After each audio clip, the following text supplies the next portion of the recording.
नमस्कार दोस्तों, आप देख रहे हैं CTV इंडिया न्यूज। हम इस समय उपस्थित हैं जनपद लखीमपुर खीरी विकासखंड बिजुआ ग्राम पंचायत गोविंदापुर। उसका मंजरा यहाँ लगता है पटरियापुर। जैसा कि आप देख पा रहे होंगे कि हम इस समय ग्राम पंचायत के जो प्रधान हैं, हम जानकारी लेने का प्रयास करते हैं कि होली का राकेश कुमार, प्रधानपति ग्राम पंचायत गोविंदापुर। सर्वप्रथम सभी ग्रामवासियों को व क्षेत्रवासियों को पवित्र पर्व होली की हार्दिक शुभकामनाएं।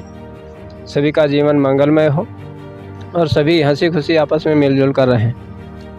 ये जो होली का पर्व है, ये सृष्टि का प्रथम पर्व है।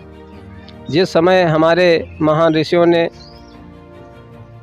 कठिन परिश्रम करके, जो ऋषि थे अंगिरा ऋषि, उन्होंने अग्नि की खोज की और उसी खुशी में ये त्यौहार मनाया गया। तब से आज तक ये त्यौहार मनाया जाता है। और इसका दो तरीके से लाभ है। एक तो लाभ ये था कि अग्नि की पूजा होती थी। दूसरा ये लाभ था, पहले हम सब अग्नि के बारे में नहीं जानते थे तो कच्ची चीज़ें खाते थे। जब अग्नि की खोज हुई तो हर चीज़ को पका कर खाया। और जो अंगिरा ऋषि ने इसकी खोज की तो उसी के जो आगे उन्हीं के वंशज थे, उन लोगों ने ही कठिन परिश्रम करके पत्थरों को आपस में रगड़ कर आग तैयार की। वही आग हमारे पूरे साल काम देती थी। अगले वर्ष फिर वही प्रक्रिया करते थे। ये साल पर साल यही त्यौहार मनाया जाए। आज अग्नि की खोज हो चुकी है, लेकिन फिर भी इसका महत्व उसी प्रकार का है। हम अग्नि की पूजा करते हैं, अपना हंसी खुशी त्यौहार मनाते हैं। वो तो जब आवश्यकता होती है तो आदमी को ऐसा लगता है कि हमें बीमारी है तो अस्पताल जाना पड़ेगा, नहीं बीमारी है तो क्या ज़रूरत है। वही स्थिति है, जब हमें आवश्यकता थी तो हम अग्नि की खोज, अग्नि का आविष्कार जिन्होंने किया था उनको मानते थे, उनको सम्मान देने के लिए या अग्नि की पूजा करने के लिए का प्रयास करते थे। लेकिन कुछ अभी तक 80% व्यक्ति होली मनाता है। 20% भ्रमित लोग जो इसके विषय में जानते नहीं हैं, वो किसी न किसी कपोल कथा से जोड़ कर देखते हैं, वही लोग नहीं मनाते हैं। बाकी सभी लोगों का ये त्यौहार है। और अग्नि का आविष्कार जिन्होंने किया, उन्हीं के आगे आने वाले लोगों ने ही बड़ी कठिनता से, सबके बस की बात नहीं थी। इसलिए कहते हैं कौन होली जलाता है? पासी समाज का व्यक्ति, क्योंकि उन्हीं के गुर्दा था जो पत्थरों को रगड़ कर आग तैयार करते थे, दूसरे किसी के गुर्दा। यह हमारा भारतीय त्यौहार है। होली हो, दीपावली हो, रक्षाबंधन हो, ये पवित्र पर्व है। और इनको लोग कहते हैं कि ये मरघट के दिन है। ऐसा नहीं है, ये बड़े ही पवित्र दिन है। भाई, होली जो अग्नि है सभी को पवित्र करती है। इसलिए हम सबका दायित्व है होली मनाना। हमारे पूर्वजों ने मनाया तो हम मनाते हैं। और बाकी जो भ्रम पैदा कर रहे हैं वो सब वामपंथी हैं, विदेशी ताकतें हैं जो हमारे समाज में फूट डालने का काम करती हैं। ये सभी कपोल कल्पित कथाएं हैं, इन पर कभी विश्वास नहीं करना चाहिए।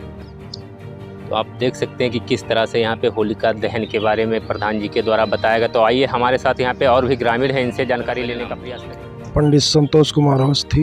होली के बारे में कोई जानकारी देना चाहेंगे? होली के बारे में तो वैसे तो सभी व्यक्ति जानते हैं, और श्रीमद् भागवत महापुराण में एक कथा आती है हिरण्यकश्यप की। उसको जब आप पढ़ेंगे तो आपको पूरा डिटेल मालूम हो जाएगा कि होली क्यों मनाई जाती है और किस लिए मनाई गई। ठीक है, तो आज आप कुल मिलाकर अधर्म पे धर्म की विजय, असत्य पे सत्य की विजय हुई, इसलिए होली का त्यौहार मनाया गया। और जैसे कि ये रंग, क्योंकि प्रहलाद जी जब उस होलिका की गोद में बच गए और होलिका जलकर भस्म हुई तो देवताओं ने एक दूसरे को केसर रंग, गुलाल आदि लगाया। उसीलिए हम आप सभी लोग एक दूसरे को रंग लगाते हैं। ठीक है, ये एक पूर्वजों से परंपरा चली आ रही है, सनातनी परंपरा है। और जो लोग कहते हैं कि मानिए नहीं मनाना चाहिए, ये तो सब दूसरों को भ्रमित करने की बात है कि हम भ्रमित हैं तो आपको भी गड्ढे में गिराया जाए, और कोई विशेष बात नहीं है। तो आइए हमारे साथ और भी ग्रामीण हैं, इनसे जानकारी लेने का प्रयास करेंगे। पहले तो नाम बताओ। श्री प्रसाद मौर्य, निवासी औरंगाबाद। सादर सभी को नमस्ते। होली के विषय में जो बताया गया है कि महान पुराना पर्व है, हम लोगों को सद्भावना से मनाना चाहिए। और इस पर्व से सदियों की टूटी भई संपत्तियां मिल जाती हैं, टूटे हुए व्यवहार जुड़ जाते हैं। और इसी के साथ मैं अपनी बाड़ी को राम देता हूँ। जय हिंद, जय भारत। तो आप बने रहिए हमारे साथ, हम आपको पल पल की खबरें दिखाने का प्रयास करते रहे।